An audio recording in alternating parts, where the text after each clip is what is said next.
Hello everyone, welcome back to our YouTube channel Forex बडीजमध्ये सगळ्यांचं स्वागत आहे. मी गणेश शिंदे. आपण आज डिस्कस करणार आहे ट्रेडिंगमध्ये सायकोलॉजी कशा पद्धतीनं बिल्टअप केली पाहिजे किंवा कशा पद्धतीनं मेंटेन केली पाहिजे आणि सायकोलॉजीचा इम्पॉर्टन्स काय. सगळ्यात पहिल्यांदा हे लक्षात घेऊयात की सायकोलॉजी म्हणजे काय. जेव्हा तुम्ही ट्रेडिंग करताय त्याच्यामध्ये जे तुमचे मूड स्विंग्स होतात किंवा ज्याच्यामध्ये खूप वेळा तुम्हाला असं वाटतं की अरे लॉस होतोय, तर माणूस घाबरून जातो किंवा प्रॉफिट जर होत असेल तर त्या केसमध्ये माणूस एकदम एक्साईट पण होऊन जाऊ शकतो. ओके. सो ह्याला म्हणतात मूड स्विंग्स किंवा ह्याला म्हणतात सायकॉलॉजी चेंज. तर आता ह्याच्यामध्ये मेजर डिसिजन्समध्ये चेंजेस कशा पद्धतीने येतात. सरासरी आपण कसा विचार करतो, समजा एखादा माणूस घाबरला असेल कुठल्याही नॉर्मल लाईफमध्ये विचार करा. आपण समजा घाबरलो तर आपण काय विचार करतो की आपण कुणाचा तरी सल्ला घेतो, घरातल्या व्यक्तीचा सल्ला घेतो की नेमकं काय केलं पाहिजे. किंवा घरातले व्यक्ती, घरातले आपले आई वडील बहीण भाऊ आपल्याला काय करतात, समजा आपण कुठल्या अडचणीत अडकलो तर आपल्याला घरचे कशा पद्धतीने सपोर्ट करतात, की आपल्या जागेवर येऊन त्यांनी विचार करून ते सजेशन आपल्याला द्यायला चालू करतात किंवा आपल्याला हेल्प आउट करतात. अर्थातच त्यांना ह्या गोष्टी ऑलरेडी माहिती आहेत, की आपल्या मुलाचं संतुलन बिघडलेलं आहे. ओके. अर्थात सायकॉलॉजी थोडीशी बिघडलेली आहे. तो अडचणीत आहे. तर अडचणीत असलेला माणूस जेव्हा एखादा डिसिजन घेतो, तर मॅक्सिमम चान्सेस असतात, की बाबा ते डिसिजन चुकणार. ते डिसिजन चुकणार म्हणजे चुकणार. तर नेहमी घाबरलेला माणूस, चिडलेला माणूस, सायकॉलॉजी बिघडलेला माणूस कधीच कोणतं योग्य डिसिजन घेऊ शकत नाही. एक तुम्ही ऑब्झर्व्ह केलं असेल कधी, जास्त श्रीमंत लोकं थोडेसे शांत असतात.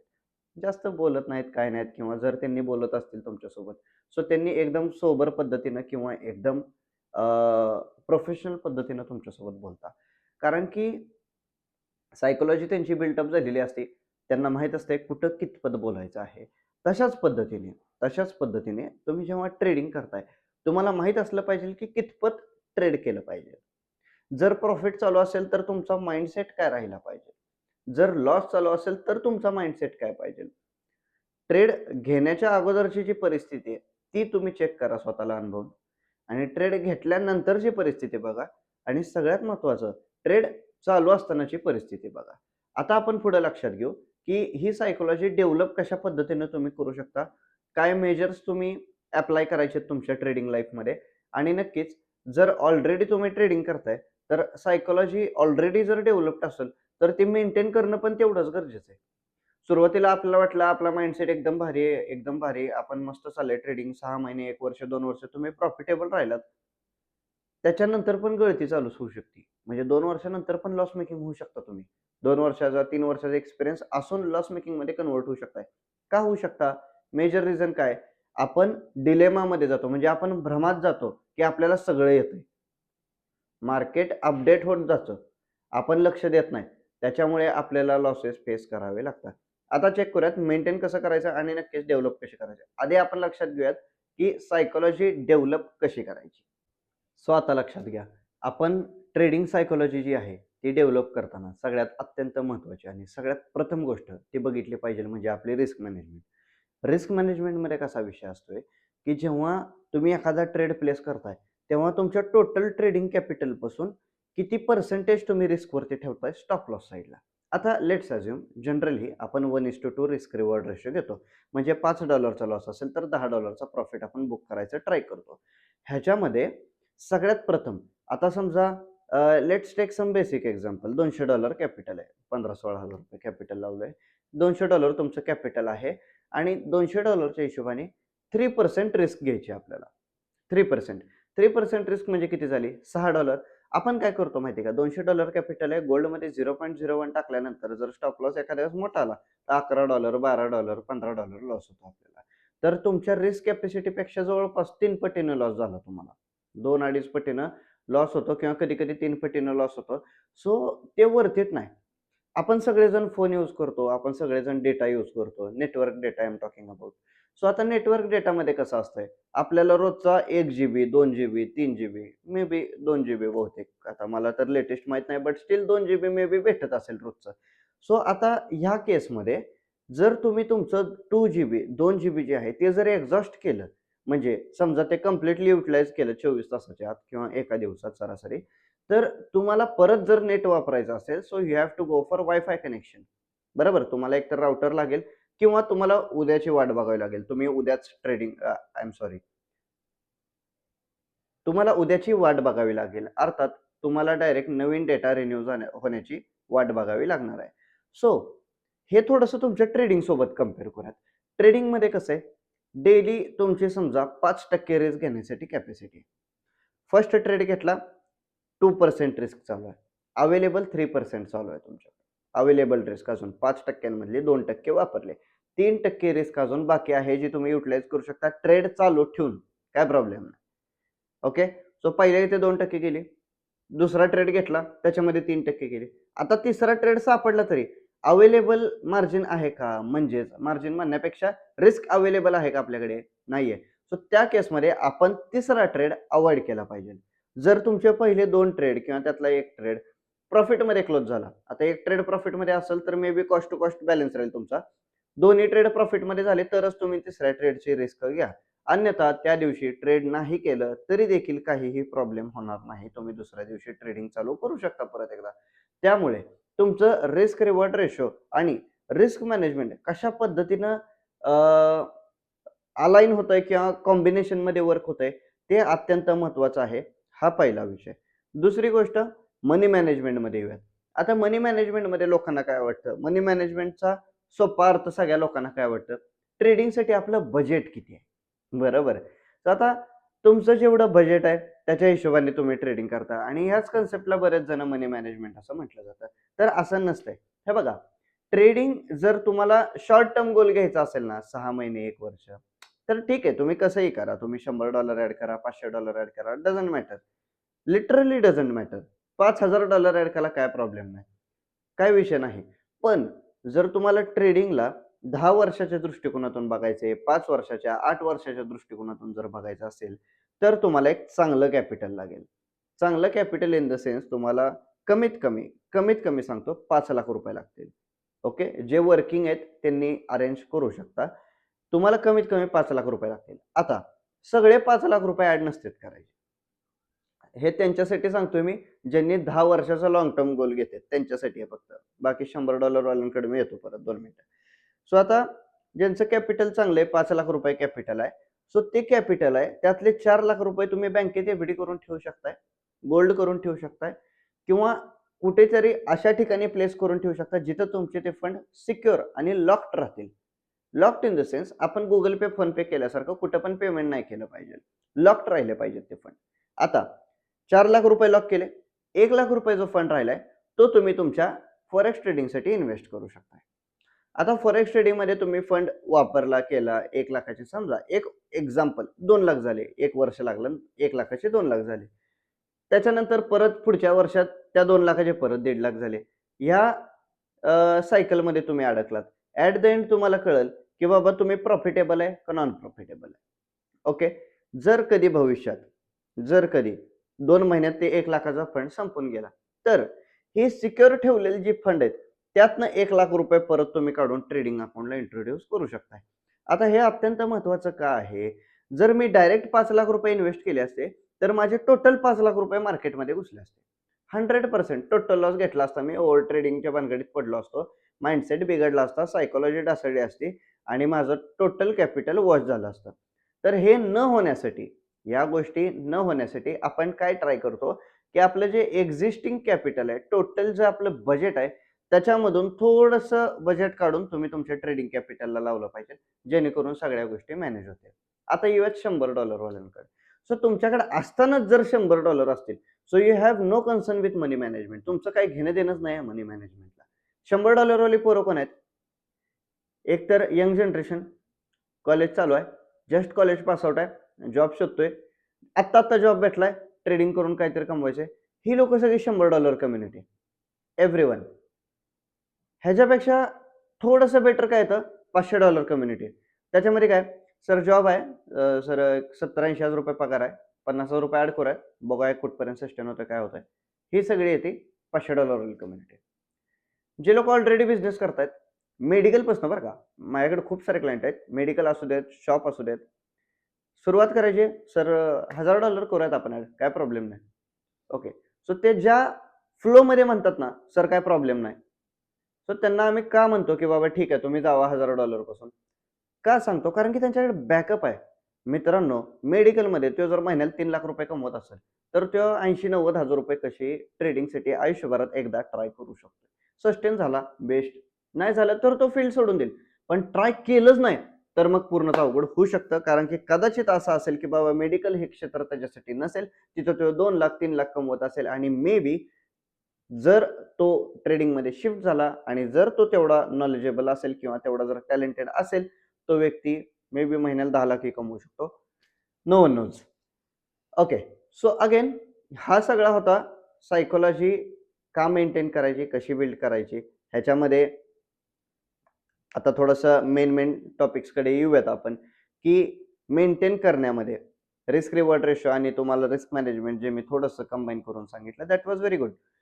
सेकंडली तुम्ही फोकस केला पाहिजे तुमच्या रेग्युलर हॅबिट्सवरती. Regular habits in the sense जेव्हा तुम्ही तुमचा दिवस जगताय, पूर्ण दिवस जेव्हा तुम्ही जगताय, तेव्हा तुम्ही फोकस्ड असलं पाहिजे तुमच्या ट्रेडिंगवरती. तुम्ही ट्रेडिंग करताय आणि काय होतं माहिती आहे का, जनरली आपण Instagram, Facebook, social media generally आपण बघतो, की बाबा एखादा स्विमिंग पूलमध्ये ट्रेडिंग करतोय किंवा एखादा मुलगा आहे, तो जिममध्ये पळतोय आणि त्याच्यासमोर $2000 प्रॉफिट चालू आहे. मित्रांनो, प्रॅक्टिकली असल्या गोष्टी पॉसिबल नाहीत. मी खरं सांगतो तुम्हाला, पॉसिबल नाही.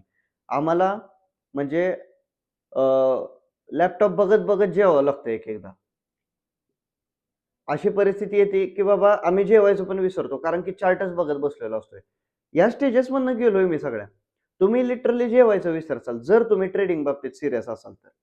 तर हे जर तुम्ही बघत असाल का नाही, की आपल्याला $50 प्रॉफिट चालू आहे, चला पटदिशी व्हिडिओ काढून घेऊयात, सोशल मीडियावरती पोस्ट करूयात, चला आपण घराच्या गॅलरीमध्ये जाऊयात, जरा व्ह्यू भेटेल. तर ह्या गोष्टी सोडून द्या. तुम्ही काही इन्फ्लुएन्सर नाही आणि तुम्हाला काही कुणाला दाखवून काय लय मिळणार नाही. त्यामुळं तुम्ही डिसिप्लिन राहावा. तुमचा फोकस तुमच्या ट्रेडिंग चार्टवरती असला पाहिजे, ना की WhatsAppला रिप्लाय काय येतोय त्याच्यावरती. कारण मला माहिती आहे, तुम्ही जर यंग जनरेशनला ओपनली सांगतो, $100-150चा प्रॉफिट दाखवा, तुम्हाला नक्की रिप्लाय यायला चालू होतील. आता कोणाचे रिप्लाय यायला चालू होतील ते तुम्हाला नक्की माहिती आहे. तर आता माझं म्हणणं क्लिअरली ऐका. या गोष्टींच्या भानगडीत पडू नका आता. तुम्ही आता यंग आहात. आता वेळ आहे आपल्याला. आपण डेव्हलप करू शकतो. तुम्ही माझ्या मित्रासारखा आहे. तर त्यामुळं आता आपण त्या गोष्टीत न पडलेलं चांगलं असतंय. जेणेकरून आपल्या ट्रेडिंग चार्टवरती फोकस राहील. आणि तुम्हाला जर जीव लावायचा आहे का नाही, चार्ट सोबत जीव लावा. चार्ट माघारी जीव लावतो. 100% आहे. गॅरंटेड आहे. लाँग टर्म चालेल. तर तुमचा जो फोकस आहे तो कंप्लीटली ट्रेडिंगवरती असला पाहिजे आणि तुमच्या ट्रेडिंग जर्नीवरती असला पाहिजे. बाकीकडे कुठं तुमचा फोकस नसला पाहिजे. सेकंडली जेव्हा तुम्ही तुमचं पूर्ण दिवस सर्व्हाईव्ह करताय, त्याच्यामध्ये एक ॲडिशनल पॉइंट सांगतो, जो तुम्ही प्रॅक्टिस करू शकता आणि प्रत्येकालाच जमल हे असं नाहीये.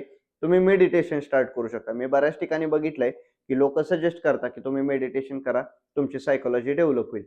पण माझा थोडासा माझी थोडीशी कन्सेप्ट वेगळी आहे. मी मेडिटेशन आजपर्यंत कधी केलेलं नाही. पण माझे मित्र चांगले आहेत. मे बी त्यातला एखादा मित्र आत्ता व्हिडिओ पण बघत असेल. माझे मित्र चांगले आहेत. मी जेव्हा ट्रेडिंग करतोय किंवा मला जर काय प्रॉब्लेम फेस झाला किंवा मी जर कुठल्या अशा सिच्युएशनमध्ये अडकलो जिथनं मला बाहेर पडणं थोडंसं अवघड पडतंय, तर तिथं माझी सायकॉलॉजी सांभाळून घेणारे माझे मित्र आहेत. जर तुमच्याकडे तसे गॅरंटेड मित्र असतील, तर मेडिटेशनच्या भानगडीत पडू नका. जर तुम्हाला वाटत असेल, की नाही बाबा आपण 100% स्वावलंबित पाहिजेत, तर मग तुम्ही मेडिटेशन नक्की करा. कारण की तोच एक मार्ग आहे ज्याच्यातून तुम्ही स्वतः शांत राहू शकता. ओके. सो हे काही बेसिक गोष्टी होत्या ज्याच्यामध्ये तुम्ही ठराविक गोष्टी मेंटेन करून तुम्ही सायकॉलॉजी तुमची डेव्हलप करू शकता आणि तुमची सायकॉलॉजी आता मेंटेन कशा पद्धतीने केलं पाहिजे, त्या बाबतीत आपण डिस्कस करूया. सो आता लक्षात घेऊयात, की तुमचे जे सायकॉलॉजी आहे ती मेंटेन कशा पद्धतीने करायची. आता एकदा की सायकॉलॉजी तुमची डेव्हलप झाली, तर तुमचं ट्रेडिंग पण नॉर्मल चालू असतंय. अगदी पण हायली प्रॉफिटेबल नसताय, अगदी पण लॉस मेकिंग नसताय. ॲव्हरेज म्हणजे अ, एक मंथली तुम्ही 7 to 10% मे बी रिटर्न काढायला ऑन एन ॲव्हरेज चालू करू शकता. But still again depends on trading capital. तुमचं कॅपिटल किती आहे? ठीक आहे. सो आता जेव्हा तुम्हाला तुमची ट्रेडिंग सायकॉलॉजी मेंटेन करायची आहे, सो मेंटेन करताना सगळ्यात पहिली ही गोष्ट आहे, की तुम्ही चालू गोष्टींना एक्सेप्ट केलं पाहिजे. Do not argue. म्हणजे एक एक्झाम्पल घेऊयात. तुमचा कोणी पेन घेऊन गेला. जाऊ देत, दुसरा पेन काढा. ऑप्शन बी हाच आहे. तुम्ही त्याच्या मागे पळत बसला का नाही, माझा पेन दे, माझा पेन दे. आणि जर त्यानं दिला नाही, परत डोकं स्ट्राईक होईल. त्याचा इफेक्ट लॉस. कितीला पेन असतोय? हार्डली $1 तुम्हाला 10 पेन भेटतील. ₹80त 10 पेन इझिली भेटतील तुम्हाला. ₹10,000 चे 1 पेन असतोय. पॅकेट घ्या, 80-90 रुपयामध्ये भेटून जाईल तुम्हाला. काय प्रॉब्लेम आहे?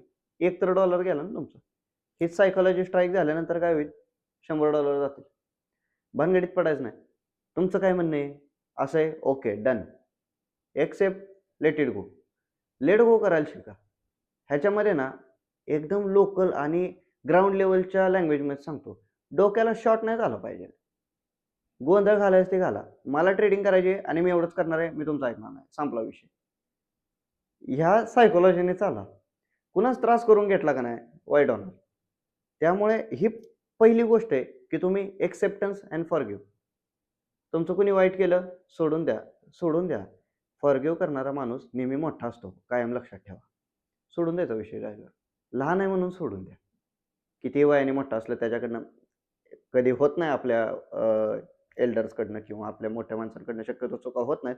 पण कळत न कळत झाल्यानंतर त्यांच्यासोबत आर्ग्यू करण्यात काय पॉईंट नसतोय. सोडून द्या विषय. आणि नेहमी लक्षात ठेवा, फॉरगिव्ह करणारा म्हणजे माफ करणारा माणूस नेहमी मोठा असतो. सोडून द्यायचं चालू करा. जेणेकरून तुम्ही तुमच्या ट्रॅकवरती फोकस राहताय. ही पहिली गोष्ट. दुसरी गोष्ट ही आहे, ज्या प्रॅक्टिसेस तुम्ही करत होता जेव्हा तुमची सायकॉलॉजी डेव्हलप करत होता तुम्ही, जेव्हा तुमची सायकॉलॉजी तुम्ही डेव्हलप केली, त्यावेळेस ज्या गोष्टी तुम्ही करत होता, त्या गोष्टी कंटिन्यू ठेवा. सायकॉलॉजी म्हणजे असं काही लहान पोरासारखं नाही. 10वीत गेलं, 10वी पास आउट, हां, आता कशाला 10वी करायला लागते? असलं नसतंय. तुम्ही सायकॉलॉजी जर मेंटेन करायला गेलात, तर जी बिल्ड करताना ज्या गोष्टी केल्या त्यातल्या काही महत्त्वाच्या गोष्टी तुम्हाला कराव्या लागतील. आणि नक्कीच त्या सवय लागलेल्या असतात आपल्याला, त्यामुळे आपण कंटिन्यू करत राहतोय. तर जेव्हा तुम्ही सायकॉलॉजी मेंटेन करण्याच्या दृष्टिकोनातून बघताय, सगळ्यात पहिल्यांदा लेट गो पाहिजे. म्हणजे काय असेल ते जाऊ देत. काय प्रॉब्लेम नाही. आपण आपल्या कामावरती फोकस ठेवूयात. कामच काम ठेवणं. तिसरी गोष्ट, जे सायकॉलॉजी डेव्हलप करताना तुम्ही 4 गोष्टी करत होता, त्या गोष्टी कंटिन्यू करणं. आणि सगळ्यात महत्त्वाचं, सगळ्यात महत्त्वाचं म्हणजे तुम्ही तुमच्या चार्टवरती फोकस्ड राहिलं पाहिजे आणि स्मॉल प्रॉफिट्स जे आहेत तुमचे कंपॅरेटिव्हली किंवा जे काही तुम्ही आज 1% कमवताय किंवा 1.5% आज कमवलं किंवा अर्धा टक्का आज प्रॉफिट झाला तुमचा, किती पण होऊ देत किंवा $10, $20 प्रॉफिट झाला. तर स्वतःसाठी थोडंसं सेलिब्रेशन करत जावा. स्वतःसाठी काहीतरी करा. स्वतःला काहीतरी गिफ्ट द्या. असं नाही की रोजच द्या. हां, एक पण पार्ट आहे, रोज प्रॉफिट होणार नाही. आधीमध्ये लॉस मेकिंग डेज राहतील तुम्हाला. पण तुम्हाला समजा आठवड्याभरातनं तुम्हाला वाटलं की अरे, आज समजा आता लेट्स से आठवड्याभरात मी आता समजा $1000 प्रॉफिट केलं. एक एक्झाम्पल आहे. मी $1000 एवढा कमी बी करत नाही आणि काही लोकांसाठी सांगतो एवढा जास्त बी मी प्रॉफिट करत नाही बरं का. ठीक आहे. सो आता समजा एक्झाम्पल $1000 मी प्रॉफिट केला या आठवड्यात. तर मी वीकेंडला स्वतःसाठी काहीतरी सेलिब्रेशन देतो. मला वाटलं की बाबा गणेश चल Starbucksमध्ये जाऊन एखादी चांगली कॉफी, एखादं फूड घेऊयात तुला. मी जाऊन खाऊन येतो चांगलं. मला जे वाटेल ते मी स्वतःला एक रिवॉर्ड देतो, की गणेश तू ह्या आठवड्यात असा-असा सस्टेन झालायस आणि तुला प्रॉफिटेबल आज या आठवड्यात तुझा क्लोज झालाय आणि तुला ह्या गोष्टी शिकायला भेटल्या या आठवड्यात. तर ह्याचं जर्नल लिहिलं पाहिजे. डायरी लिहिल्यासारखं जर्नल लिहा. रिपोर्ट्स लिहा. रोज तुम्ही काय ट्रेडिंग केलं, काय घडल्यात, कशा चुका घडल्यात, कशा योग्य गोष्टी घडल्यात, कुठे जास्त प्रॉफिट होतंय, कुठे जास्त लॉस होतोय, काय-काय गोष्टी अव्हॉइड केल्या पाहिजेत. हे सगळं तुम्ही लिहून काढलं पाहिजे. ह्याचे अत्यंत जास्त बेनिफिट आहेत. तुम्ही लक्षात घ्या. सुरुवातीला आपल्याला वाटत नाही आणि मी तर खूप केअरलेस होतो या बाबतीत. कॉलेजमध्ये असताना मला अजिबात आवडायचं नाही. अरे, मी असाइनमेंट करत नव्हतो. हे जर्नल-बिर्नल काय लिहायचोय? संबंधच नव्हता काय. मी अजिबात लिहत नव्हतो. पण मला 2 वर्षांनी कळतच नव्हतं की आपल्याला लॉस का होतोय. मी मागल्या वर्षी केलेली चूक परत ह्या वर्षी करत होतो. बजेट आलं, परत ट्रेडिंग करत होतो मी. परत लॉस खात होतो. किंवा इव्हेंट आला, तुमचं इलेक्शन आलं, परत लॉसेस व्हायचे. सो ह्याच्यामुळे ना बरेच एरर फेस केले मी. तर तुम्ही हे फेस करू नका. सुरुवातीपासून सवय लावा. ते करायचं तर करायचंय. ओके. सो ह्या गोष्टी तुम्ही मेंटेन करा. तुमची सायकॉलॉजी नक्कीच डेव्हलप होईल. तुमची ट्रेडिंग सायकॉलॉजी म्हणा, तुमची मनी मॅनेजमेंट म्हणा, रिस्क मॅनेजमेंट म्हणा, या सगळ्या गोष्टी अलाईन असल्या पाहिजेत. असं काही नसतं की बाबा गाडीला एकच चाक लावलं म्हणून गाडी 180 स्पीडनं चालेल. असलं नसतंय. 4 चाकं असली पाहिजेत, प्लस डिक्कीत एक स्टेपनी असली पाहिजे. तशा पद्धतीनं रिस्क मॅनेजमेंट, मनी मॅनेजमेंट, ट्रेडिंग सायकॉलॉजी, तुमचं स्वतःचं कॅपिटल, या 4 गोष्टी असल्यानंतर बॅकएंडमध्ये तुम्हाला लागतो सपोर्ट, स्टिफनी नावाचा. सपोर्ट इन द सेन्स मी कुठल्याही प्रकारचा आर्थिक सपोर्ट किंवा अ, काहीतरी बाबा, "हाय बाबा लॉस केला तरी मी आहे तुला." या असल्या गोष्टी नाही सांगत आहे. मी म्हणतोय तुम्हाला प्रॉपरली मेंटल हेल्थ सपोर्ट दिला पाहिजे कुणीतरी. कुणीतरी in the sense most probably घरच्या माणसाने. आई असू देत, वडील असू देत, बहीण असू देत. भाऊ असू देत. स्वतःच्या एक्सपिरियन्सवरनं सांगतो, मोठी बहीण तुम्हाला खूप जास्त सपोर्ट देऊ शकते बरं का. इमोशनल सपोर्टच्या बाबतीत आणि फायनान्शियल सपोर्टच्या बाबतीत पण.